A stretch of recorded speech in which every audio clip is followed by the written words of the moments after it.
Questions. A clever ways to deal with toxic people are in the style of Gaur Gopal opening a hook. 1 min per friends. Questions is like a train journey. Some people sit quietly, enjoy the scenery, and share their snacks with you. And some people keep poking you, eating your snacks, and complaining about the train speed. Now, the question is, do you stop the train for them, or learn how to travel peacefully? Today, questions. We will learn not just how to deal with toxic people, but how to do it cleverly, joyfully, and without losing our mental luggage. E1. Don't drink the poison they serve. 1 min, but if someone hands you a glass of poison, will you drink it? Questions. Then why the negativity? If they're bitter, don't let them sweeten their bitterness in your heart. Observe, don't absorb. Questions. 2. Respond, don't react. 1. The Mind in Mumbai traffic. If every horn made you angry. Questions. You'd have a heart attack before reaching office. Toxic people love reaction. It's like fuel for them. Give them silence, a smile. Questions. Not an emotional explosion. E. Protect your peace like your password. 1 min. But when someone asks for your ATM PN. Questions. You protect it right. Your peace is more valuable than your PIN. Questions. Don't give it away for free to people who handle their own chaos. Set boundaries without building walls. 1. Questions. The min on a healthy fence in a garden protects the flowers. It doesn't isolate them. Learn to say, I appreciate you. Questions. But I cannot allow this behavior. Boundaries are not cruelty, they are clarity. Questions. Use the power of limited edition access. 1 min, but when your phone battery is low, you don't use heavy apps. Questions. Same with people. Some need to be in low battery mode. Reduce the time, reduce the drama. Is 6. Questions. See the hurt behind their harshness. 1 min, but hurt people, but heal people, heal people. Sometimes. Questions. They're toxic because they're wounded. If you can't heal them, at least don't let them wound you. Is 7. Master the art of detachment. 1 min, where loss grows in muddy water, yet remains untouched by it. Learn to be like that, invalid, but not entangled. Questions. Don't drink the poison they serve. Have you ever walked into a room feeling absolutely fine, and then, within minutes, questions, you're suddenly heavy, irritated, or just in a bad mood, even though nothing bad actually happened to you? That's what happens when we drink the poison someone else is serving. Questions. And the funny part is, the poison is not in a bottle with a danger sign on it. No, it's served in words, in tone, in gossip. Questions. In sarcasm, in that one sharp comment that pierces right into your good mood. It's like this. Imagine you're at a restaurant. Questions. And you order your favorite dish. But instead of your food, the waiter puts down a plate of something rotten, smelly, and half-burned. Will you eat it? No matter how polite you are, you will push it away. But in life, questions, when someone serves us rotten attitudes and burnt opinions, we often start chewing on it without thinking. And then we complain. Questions. Oh, why do I feel so upset? Simple. Because you just ate their emotional leftovers. Questions. Life will always bring you people who are going through their own storms. Some have storms inside their heads. Questions. Others have storms inside their hearts. And many of them, instead of finding shelter, start throwing their storm onto anyone nearby. Questions. The problem is we take it personally. We think, why are they talking to me like this? What did I do? But often, questions. Their behavior says more about their inner weather than about your worth. Let me give you a daily life example. You're at work. Questions. You've had a good morning. You walk into the office, coffee in hand, humming your favorite song. And then your colleague says, but oh, questions. You're late again. Must be nice to stroll in whenever you want. Now. And now in that moment, you have 2 choices. Questions. Option 1, you drink the poison. You get offended, you start defending yourself. Your heart rate increases. Questions. And suddenly your whole day is colored by that one sarcastic sentence. Option 2, you push the plate away. You tell yourself, maybe they're stressed. Maybe they fought with someone at home. This isn't my flavor, so I won't taste it. Questions, and you keep humming your song.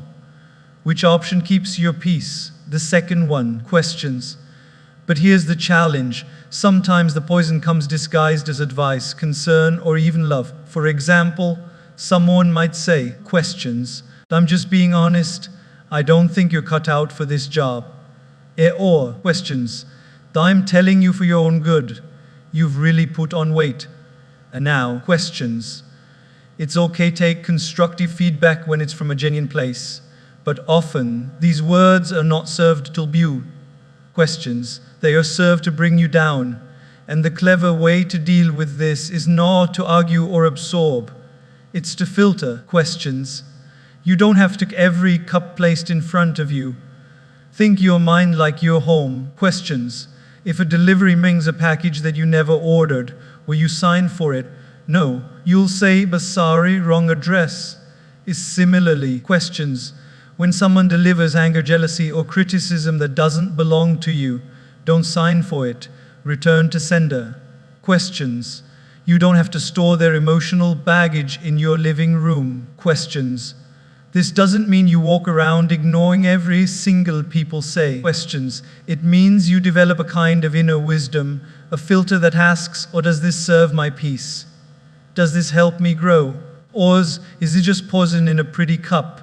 Because once you drink it, the damage is inside you, not them. Questions. I remember meeting a man who said, "Oh, my neighbor always shouts at me when I water my plants. He says I'm wasting water," but never once shouted back. I asked him why, and he said something beautiful. Questions. That if my neighbor is giving me his stress for free, why should I pay for it with my peace? That's wisdom. Questions. That's refusing to drink the poison. The truth is you cannot control what people serve, but you control what you consume. If someone serves you a plate of kindness, gratitude, encouragement, eat generously. If someone serves bitterness, hatred, or gossip, push it away with a smile. Because your mental health depends not only on what you think, questions, but also on what you allow into your heart from others. In the long run, refusing to drink the poison does more than protect you. It also stops the cycle. If you react to someone's bitterness with more bitterness, the poison just spreads. Questions. But if you respond with calm silence or humor, the poison ends with you. Questions. You become the filter that cleans the water instead of passing the dirt along. So next time someone serves you their anger, their jealousy, their sarcastic comment, pause, take a deep breath, and tell yourself, this is not my flavor. Smile if you can. Questions. Walk away if you must, and protect your inner world like the most valuable treasure you own. Questions. Because here's the secret. You don't have to change those toxic people to live a happy life. You just have to stop letting them change you. Questions. And the first step is simple. Don't drink the poison they serve. If you want, I can do the same. Deep questions, story-driven expansion for the other 9 key points, so your 15-minute speech becomes a powerful, audience-gripping full session. Questions. That way each point will feel like a little life lesson. Would you like me to continue like this for the next one? Bond. Questions. Don't react. Have you ever noticed that the moments you regret most in life often come from the times you reacted without thinking? A reaction is quick, impulsive, and often fueled by emotion. Questions. It's like throwing a match into dry grass. It might feel power for a second, but it creates a fire that you can't control. Questions. A response, on the other hand, is thoughtful. It comes after a pause. It's like lighting a candle instead of a fire. It gives light, not destructions. Imagine you are driving and someone cuts you off in traffic. If you react, you might start honking, yelling, questions, or even chasing the other car. Your heart pounds, your blood pressure rises, and you spend the next 30 minutes with the scene in your head. But if you respond, you pause, take a breath, and think. Questions. Or maybe they didn't see me. Maybe they have an emergency. And then you move on with your day. The incident lasts seconds. Questions, not hours. This difference between reacting and responding can completely change the quality of your life. Questions. Reactions are driven by the ego, that part of you that says, "Well, how dare they?" or "I'll show them." Questions. Responses come from the mind and heart, the part of you that asks, "What's the wise thing to do here?" The problem is questions. We live in a fast-paced world where people expect instant replies, instant opinions, instant emotions. Questions. But instant isn't always intelligent. Let me give you a simple example from daily life. You're at home after a long day. Questions. And your child spills juice on your important documents. A reaction might be to shout immediately. Questions. "Oh, why can't you be careful?" If the child freezes, maybe even cries. The damage is done, not just to the papers. Questions, but to the relationship in that moment. A response might look like this. You take a deep breath, move the papers, wipe the juice. Questions. And then gently explain why it's important to keep drinks away from the table. Same situation, but one path creates distance, the other creates connection. This is why wise people say, or don't let your emotions sit in the driver's seat.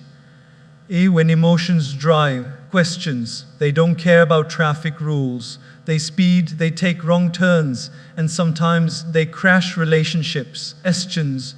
But when your mind drives and your emotion are passengers, you arrive safely and with dignity. In fact, questions, reacting for exactly what toxic people want. If someone criticizes you unfairly and you explode in anger, questions, they feel victorious because you've handed them control of your emotions. But if you respond calmly, they lose their power. Questions, silence and composure can be more powerful than the loudest argument.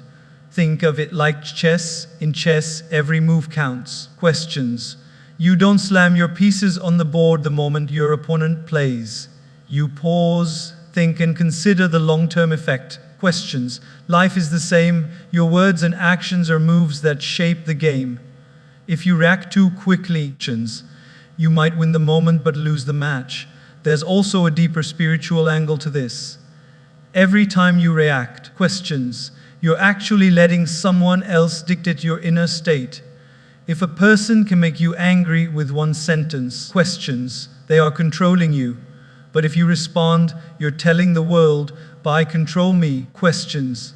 And that is real freedom, not the freedom to do whatever you want, but the freedom to not be pushed into doing what you don't want. Questions. One practical way to standing instead of reacting is to insert a pause button into your life. Questions. The moment you feel that emotional surge, the heat rising, the heart pounding, just pause. Count to E. Take a slow breath. Questions. Ask yourself, will this matter in a year? Questions. Will this action help or hurt me? If that small pause is like a shield that protects you from yourself. Questions. I once met a man who said he had mastered this skill. I asked him how. He said, whenever someone says something that makes me angry. Questions. I imagine they just handed me a hot coal. If I throw it back quickly, it will burn both of us. If I hold on to it, it will burn me alone. So instead, I drop it. I don't throw it, I don't keep it. I just let it fall. That's responding. Questions. Dropping the hot coal instead of fueling the fire. Responding doesn't mean you're weak or passive. Questions. It means you're strong enough to choose your battles, your tone, and your timing. Sometimes a firm response is needed. Sometimes questions, silence the best reply. And sometimes walking away is the smartest move. The wisdom lies in knowing which one to choose. Questions. The truth is, life will keep putting you in situations where reacting feels natural. Someone will insult you, cut in line. Questions. Speak harshly or provoke you. Can't control them, but you can control whether you give them the keys to your emotional car. Because once you give those keys away, you might not like where they drive you. So the next time you feel that urge to react, remember this: reacting is like adding salt to tea. Once you do it, you can't undo it. Questions. And the whole thing is spoiled. Responding is like adding sugar. It makes the moment sweeter. even if the situation was bitter. Questions. One choice ruins the taste, the other improves it. And that's the beauty of responding. It turns you into the calm in the storm. Questions. The steady hander won the we and the wise player in the game of life. People will still try to provoke you. Questions. But instead of being pulled into their chaos, you become an anchor. And in a world full of reactions, questions, being that anchor is not just rare, it's powerful. Questions. Protect your peace like your password. If I were to ask you right now, questions, to what's your ATM PIN or your email password, you wouldn't just say it out loud, would you? You'd guard it like treasure. Questions. Because you know that if the wrong person gets it, they can access everything you've earned, saved, and stored. Questions. But here's the strange thing. When it comes to our mental peace, many of us give out a password far too easily. Questions. We let people log into our emotions, type whatever they want. Questions. And sometimes even delete our happiness, all because we don't protect it like we protect our passwords. Questions. Peace is more valuable money, that because money can be earned back, but peace, once disturbed, takes a long time to restore. Questions. Think about many times have you been in a perfectly good mood, and then one phone call, one conversation, questions, or one negative comment completely ruined your day. That's what happens when we leave the door of our mind unlocked. Questions. People can walk in and mess it up without even taking their shoes off. Imagine you have a beautifully decorated living room. Questions. The floor is spotless. The cushions are perfectly arranged. The air smells fresh. Questions. Would you let someone walk in with muddy shoes and jump on your sofa? No. But emotionally. Questions. We sometimes allow people to stomp all over our mood without stopping them at the door. Questions. Protecting your peace about learning to say, this space is precious, and not everyone gets to enter it freely. Questions. Here's a daily life example. You wake up on Sunday morning ready for a relaxing day. You make tea, sit on the balcony, question, and the breeze. Suddenly, your phone buzzes a message from someone complaining, criticizing, or dragging you into their drama. Questions. Now have two options.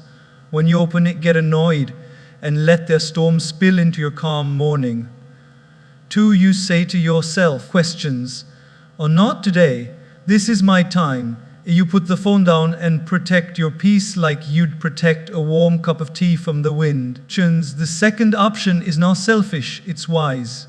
Because if your own cup is empty, you can't pour into anyone else's. Questions.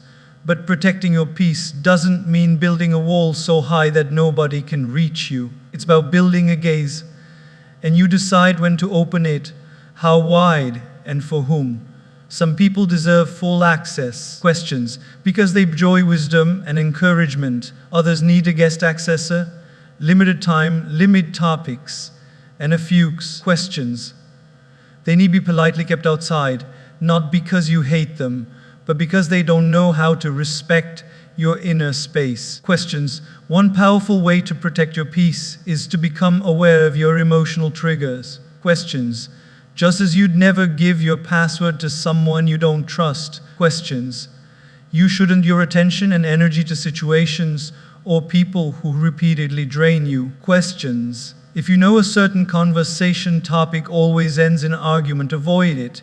If you know a certain person thrives on gossip. Questions. Don't give them the satisfaction of joining in. Questions. Protecting your peace like having a antivirus for your mind. It stops harmful programs before they even start running. A woman who said she never answers work emails after 7 p.m. I asked her why, and she said, questions. Because my evenings are the password-protected part of my life. That time belongs to my family and my rest. If I let work enter, questions, it will steal both. That's the kind of clarity we need. Not everyone has to know your boundaries, questions, but you need to enforce them quietly and firmly. Sometimes protecting your peace means saying a no without guilt. Questions. Many people struggle with this because they think saying a no is rude. But think of it this way, if your phone battery is at 1%, questions, and someone asks to watch a 2-hour movie on it, you'll say no without hesitation, right? It's not because you dislike them, questions, but because you literally can't afford to give that much energy right now, questions. Your peace the same way. If you're low on emotional battery, you must recharge by saying yes to anyone else's demands, questions. Here's the beauty of protecting your peace. When you do it consistently, questions, you stop feeling like life is happening to you and start feeling like life is happening through you, questions. You become the guardian of your own mind, not the victim of other people's moods. You'll notice you smile more, sleep better, questions, and recover faster from challenges. And yes, some people won't like it when you start protecting your peace, questions. They are used to having unlimited access to your emotions, and when you change the password, they might complain, questions.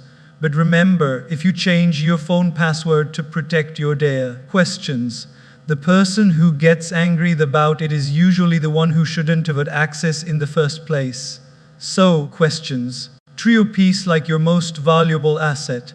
Guard it with the same seriousness you guard your identity. Questions. Give access only those who handle it with care. And if someone tries to hack it, well, just like with your password, change it. Questions. Strengthen it and keep it safe, because at the end of the day, your peace is your foundation. Without it, questions, even the best moments feel shaky. With it, even the hardest days feel manageable.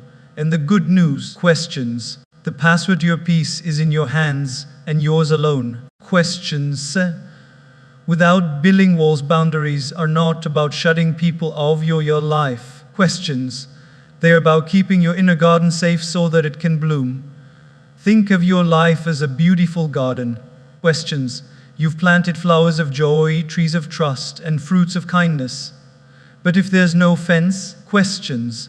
Anyone can walk in, will admire the beauty. Some will water your plants, but others might step on us or pluck the fruits without asking.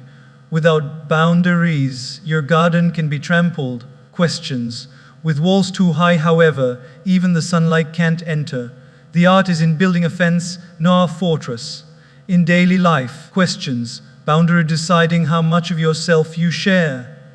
When you share it, and with whom, questions. They're about being available without being drained, being kind without being exploited, questions, and being open without being vulnerable to harm. The challenge is that many of us were taught that saying no is selfish, questions, or that we should always be available for everyone.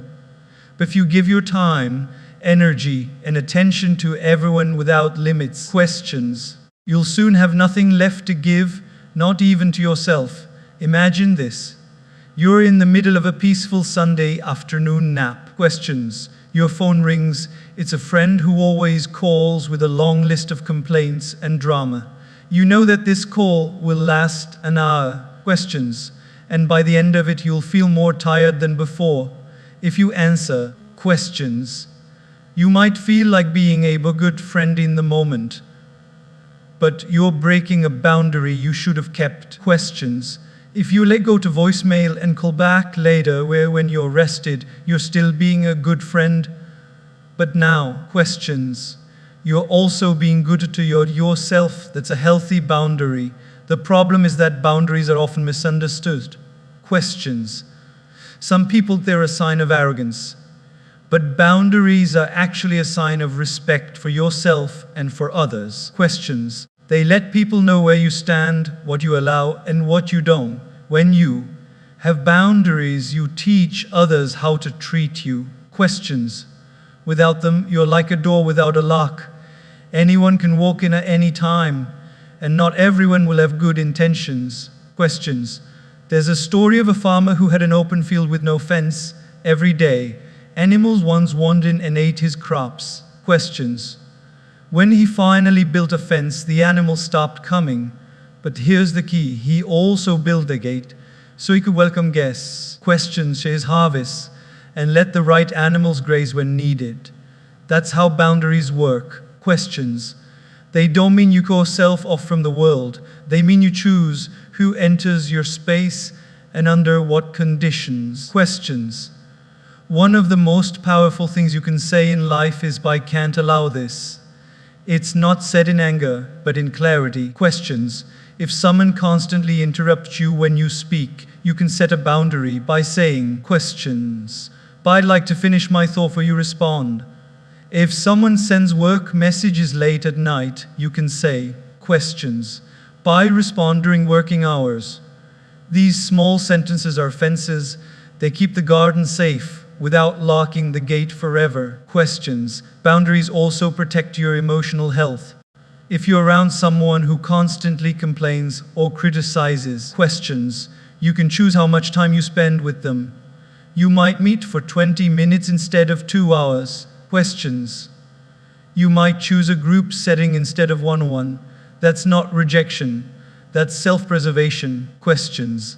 Just as you wouldn't leave your front door open in a storm, you shouldn't leave your emotional door open to negativity for too long. Questions. The beauty of boundaries is that they also improve relationships.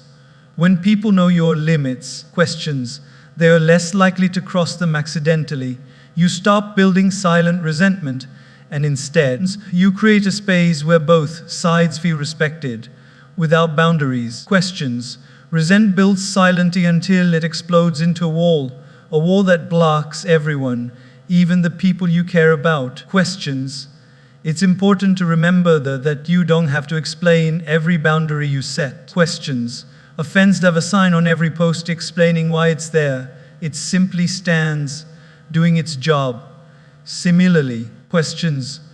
Your boundaries don't need constant justification. You're allowed to protect your time, energy, and values without apologizing for it. Questions. And yes, when you first start setting boundaries, some people will resist. Not because you're wrong. Questions. But because they were benefiting from you having none. Questions. It's like when a store that was always open 24 hours suddenly changes its hours. The customers who came at midnight will complain. Questions. But over time, they adjust. The same will happen with the people in your life. Those who respect you will adapt to your boundaries. Those who don't respect them were never truly respecting you to begin with. Questions. So think of boundaries as that perfect balance, a fence to protect your garden, but a gate to let in the sunshine, fresh air. Questions. Keep the harmful things out, let the good ones in, and always make sure the gardener is happy. Questions. Hesi, enable 10 to the beauty within. Because at the end of the day, questions. Your garden will only thrive if you're there to care for it. And you can only care for if you protect it first. Questions. Use a limited edition. Access in today's world. When something's marked as per limited edition, it suddenly feels more valuable. Why? Questions. Because it's rare. Not everyone can have it. And yet, when's to our time, our energy, our presence? Questions. Many of us behave like we're unlimited edition, available to everyone, enter anything for the result. We get overbooked, overextended, and overwhelmed. The truth is not everyone should have full access to you all the time. Questions. Some people need to be on limited edition mode your life. Imagine your mobile phone. When the battery is at 100%, questions. You can watch videos, take calls, no problem. But when it's at 15%, the phone itself goes into power saving mode. The brightness dims, background apps shut down, and only essential functions work. Questions. The phone doesn't do this because it hates you. It does it because it knows it has limited energy left. Questions. We need to learn from our phones.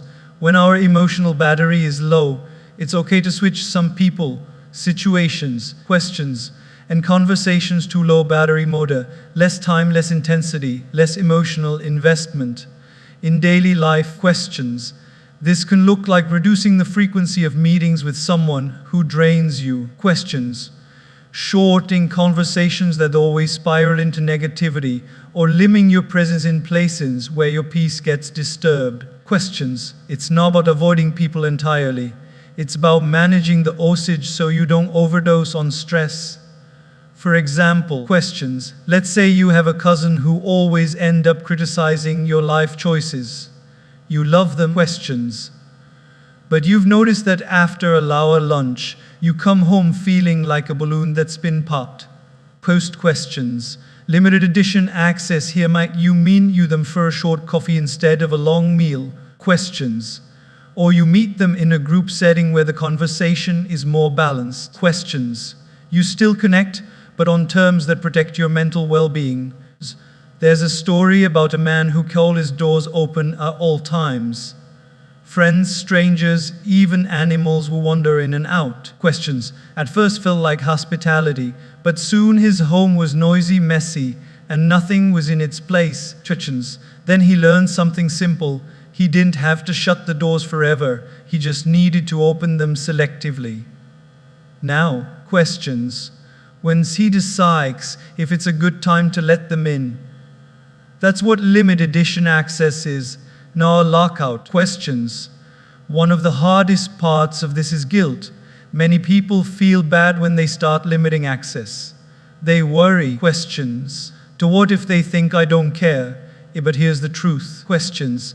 Caring for someone doesn't mean sacrificing your peace every time they demand it. If you're constantly running on empty. Questions. You're not doing them any favors either. You're just giving them a tired, drained. Questions. Impatient version of yourself. And that's not real care. Think about your favorite songs. If you played them non-stop. Questions. Every single day they will lose their charm. But when you hear them occasionally, you appreciate them more. Questions. The same applies to your presence. When you are not overexposed, people value your time and energy more. By limiting access. Questions. You're not only protecting yourself, you're also teaching others to appreciate you when you are present. Questions. There's also wisdom in knowing that not all relationships are meant to have the same level of access. Some people are your inner circle. They have 24/7 access to you because they've earned your trust and they nourish your soul. Questions. Others are acquaintances or colleagues. They get access only during certain times or for certain topics. Questions. Then there are those who bring chaos. They get the least access, not out of malice, but out of self-preservation. I once heard a beautiful line. For you are not obligated to make everyone a priority in your life. It's true. Questions. You have a limited number of hours, a limited amount of energy, and a limited emotional capacity. Questions. If you give all of you away to those who don't value it, you'll have nothing left for the people who truly matter. Practically. Questions. Using limited edition access means becoming intentional with your schedule, your phone, and your conversations. Questions. It might mean putting your phone on but do not disturb mode during family dinners. Questions. It might declining an invitation to something that will leave you drained. Questions. So you can say yes to something that will leave you fulfilled. It might mean doing a call with, I've got to go now. Questions. But let's catch up again sooner, and meaning it on your terms. Over time, you'll notice that people adjust to the access you allow. Questions. Those who respect you will understand and even admire your ability to manage your energy. Questions. Those who get angry or guilt trip you for setting limits were benefiting from your lack of boundaries. And this shift will reveal that. Questions. Remember this, you are valuable, your time is valuable, and your peace is valuable. Questions. Not everyone gets to be in your life with unlimited access. Like a rare collectible. Questions. Your presence becomes more appreciated when it's not constantly available. Questions. The most beautiful gardens are not open 24 hours a day. They have visiting hours. And when people know that, questions, they come with more respect, more gratitude, and more care. Limited edition isn't about being selfish. Questions. It's about being wise enough to know that your energy, once spent, can't be instantly recharged. Protect it. Share it thoughtfully. Questions. And watch how your relationships and your inner peace both grow stronger. Questions. See the hurt behind their harshness. Have you ever met someone who always seemed angry, critical, or impatient, and you wondered? Questions. Or why they like this, it's easy to label them as rude or toxic and leave it at that. But often, what we see on the surface, just the smoke, the real fire is hidden deep inside. Many times, people's harshness is not born from hatred, it's born from hurt. And when we learn to see the hurt behind their behavior, it changes the way we respond to them. Imagine a dog that's been hit or mistreated. Even if you approach with kindness, it might bark, questions, growl or bite, not because it hates you, but because it has learned to protect itself from being hurt again. People are the same. Questions. Someone who snaps at you might be carrying years of pain, betrayal, or disappointment. Their sharp words are often just armor. Questions. A way of keeping the world from getting too close.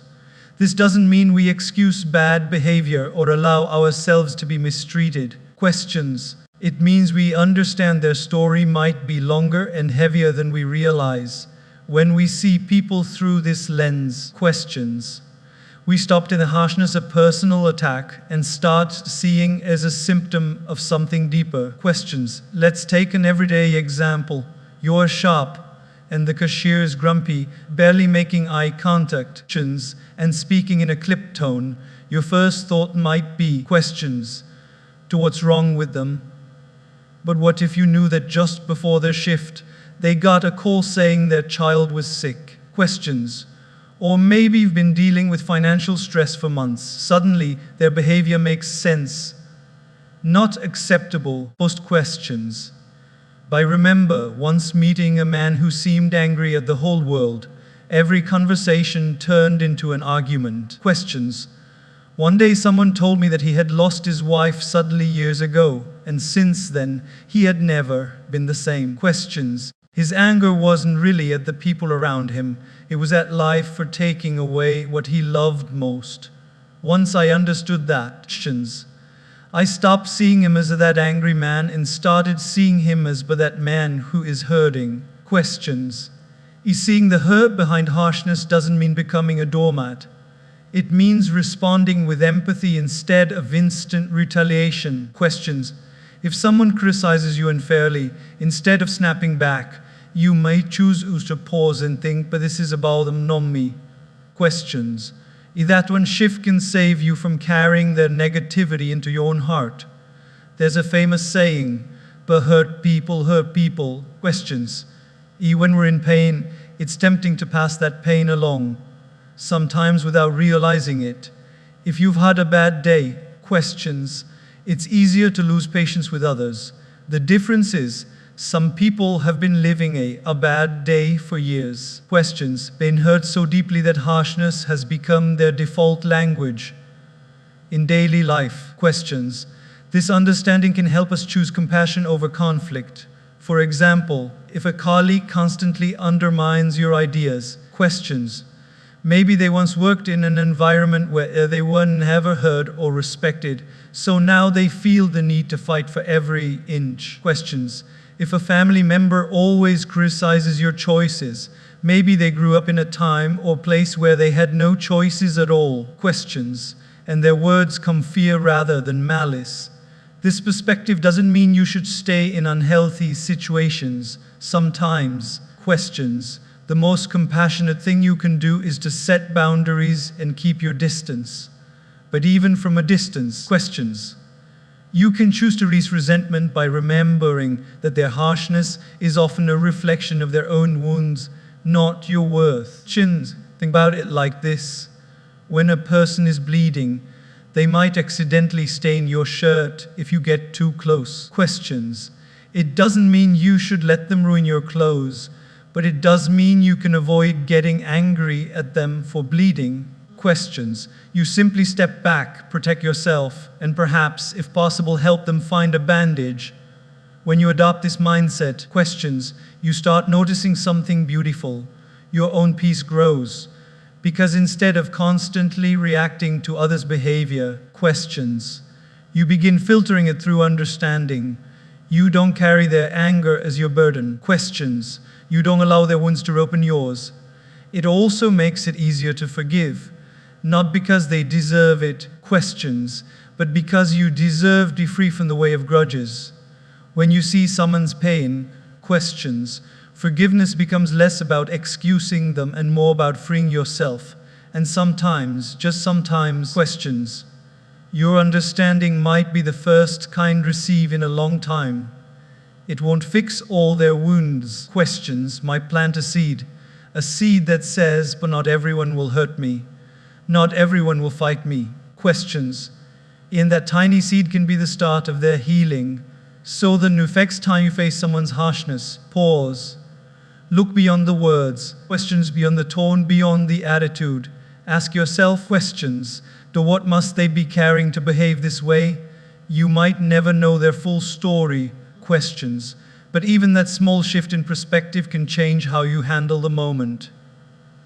Because when you see the hurt behind their harshness, questions, you're no longer just reacting to their behavior, you're responding to their humanity. And in a world full of wounds, questions, that response might be the one thing that keeps your heart soft. Questions. Master the art of detachment. Detachment is often misunderstood. Some people hear the word and think means not caring, questions, withdrawing or becoming cold toward life. But true detachment is the exact opposite. It's about caring deeply while staying free. Questions. It's about being fully present in a situation without being so tangled up in that your peace rises and falls with every change. Questions. Think of a lost flower. It grows in muddy water, yet remains untouched by it. Questions. The mud doesn't stick to its bells because the loess has a natural coating that keeps it clean. Questions. That coating is like detachment, a protective layer for your mind and heart that allows you to live in the world without being drowned by its questions. In daily life, detachment is the art of being involved without being entangled. You love your family. Questions. But you don't lose yourself when they have a bad day. You care about your work, but you don't let a single bad meeting ruin your week. Questions. You give your best to people and situations, but you understand that you can't control every outcome. And that's okay. Questions. Let me give you an example. Imagine you're holding sand in your hand. If you grip it too tightly, the sand slips out between your fingers. But if you hold it gently, it stays. Questions. Detachment is like that gentle hold, not too loose to be careless, not too tight to be controlling. Many times, questions, our suffering comes from over-attachment. We attach our happiness to a specific person, a specific plan, or a specific outcome. Then questions.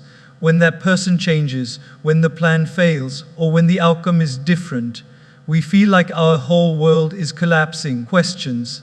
Detachment teaches us to anchor our peace in something deeper, something that doesn't depend entirely on external circumstances. Questions. I remember meeting a woman who had been trying for years to get a promotion. She worked hard, but every time the decision came, questions, someone else got the position. She told me, but it was ruining my life. I couldn't sleep. I was constantly bitter. Then one day, questions, she decided, I will still give my 100%, but my happiness will not depend on this tile. She started focusing on learning, questions, improving her skills, enjoying her work. A year later, she finally got the promotion. But by then, she said, but it's nice to have questions. But I was already happy without it. But that's detachment in action. Questions.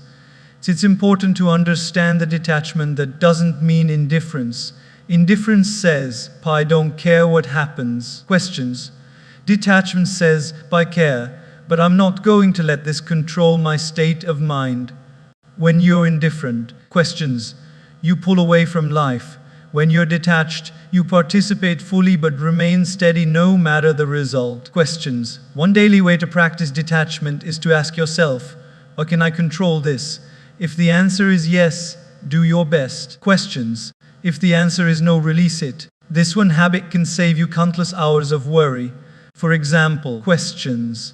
You control how prepared you are for a meeting, but you can't control how your boss reacts. Questions. You control how lovingly you speak to a friend, but you can't control how they feel about it. Questions. Detachment is focusing on what to do and letting go of what isn't. And the simple inner image is to think of life like a river. Questions. You can guide your boat, steer with your oars, and navigate carefully. But you cannot control the current. Sometimes the water is calm, sometimes it's rough. Questions. Detachment is accepting the flow without trying to dam the river with your bare hands. When you master detachment, questions, you stop living like an emotional puppet. You're no longer pulled up and down by every string life tugs on. Questions. You start to feel a groundedness, a stability that makes you less reactive and more peaceful. People will notice it. They'll say, questions, but how are you so calm when things are falling apart? And you'll smile, not because you're ignoring the chaos. Questions, but because you've learned not to let it into your heart. It's not always easy. Detachment takes practice. Questions, especially when it's to people you deeply care about. When a loved one is struggling, your instinct is to fix everything for them. Questions, but part of detachment is knowing where your responsibility ends and theirs begins. You can support, guide, and encourage. Questions, but you can't live their life for them. Holding on too tightly often robs both you and them of peace. In the end, questions, detachment is a gift you give yourself. It allows you to be free without disconnecting from the world. Questions. It lets you enjoy life's beauty without being shattered by its storms. And most importantly, it protects your inner space. That calm, questions, quiet place with you that nothing and no one can touch unless you allow it. So be like the loss. Live in the mud if you must. Questions. But don't let it stick to your pals. Care without clinging, give out expecting. Love without losing yourself. Questions. That is the art of detachment, and once you master it, you will find that life's ups and downs no longer toss you around like waves. Questions. You'll still feel the tides, but you remain anchored, steady and free. Questions. Limit your exposure when it comes to toxic people. Questions. One of the most powerful things you can do for your mental peace is to limit your exposure. Questions. Just like we avoid polluted air for the sake of our physical health, we must avoid polluted conversations, environments, questions, and minds for the sake of our emotional health. You wouldn't deliberately sit in a room filled with smoke, questions, taking breaths and hoping you won't get sick. Yet sometimes we keep breathing in the emotional smoke of toxic interactions, questions, day after day, wondering why we feel drained. Limiting your exposure is not about arrogance or cutting people off in cold blood. Questions. It's about recognizing the simple truth. What you surround yourself with shapes who you become. Post questions. If you spend hours with people who constantly complain, criticize, or belittle to absorb their energy, over time, questions, you notice your mood shifting, your patience thinning, your optimism shrinking. Questions. That's because our minds are like sponges. They soak up what's around them, whether good or bad. Let's take an example. Questions. Imagine you're wearing a white shirt and you walk a place where people are throwing it everywhere. Questions. You dodge most of it, but if you keep walking through that place every day, eventually your shirt won't be white anymore. Questions. The same happens with your mind and heart. If you keep stepping to negativity without protection or boundaries, questions, some of it will stick to you. Now, limiting exposure doesn't always mean disappearing from someone's life entirely. Questions. Sometimes it's simply reducing the amount you spend with them, or shifting the topics you discuss. Questions. Or meet in group settings instead of one-on-one. It could be as simple as answering a text later instead of instantly, or excusing yourself from a heated conversation before it turns into a storm. Questions. Small adjustments can create big changes in how much someone's energy affects you. There's a story about a farmer who had two buckets. Questions used for carrying fresh, clean water, the other for carrying waste. The farmer was very careful never to mix the two. Why? Questions. Because even a little contamination would make the fresh water unsafe. In the same way, questions, We must be careful not to let the waste bucket of constant negativity spill into the clean water of our own mental space. Questions. Some people feel guilty about limiting time with certain individuals, especially if they are family or old friends. But remember, questions. You can love someone and still protect your peace. Questions. Just because you care about someone's well-being doesn't you must be mean you their 24/7 emotional sponge. Your energy is a resource. Questions. And like money, if you're giving it away without limits, one day you'll have nothing left for yourself. Questions. Daily life offers many opportunities to practice this. Questions. Let's say you have a colleague who always finds something to complain about. The boss, the weather, the coffee machine. Questions. If you join the venting sessions every day, you're basically attending a free to negativity workshop without realizing it. Instead, questions. You can politely excuse yourself, keep conversations short, or steer the topic towards something constructive. Questions. You don't have to be rude, you just have to be intentional. Or think about social media. Questions. If someone's posts constantly stir up frustration, anger, or self-doubt in you, it's okay to mute or unfollow them. Questions. You're not being petty, you're being a guardian of your mind. Questions. You're curing your mental diet just like you would curate your physical diet. Questions. You wouldn't eat spoiled food just because a friend offered it likewise. Questions. You don't need to consume spoiled thoughts just because they're easily available. Questions. Limiting exposure also works in reverse.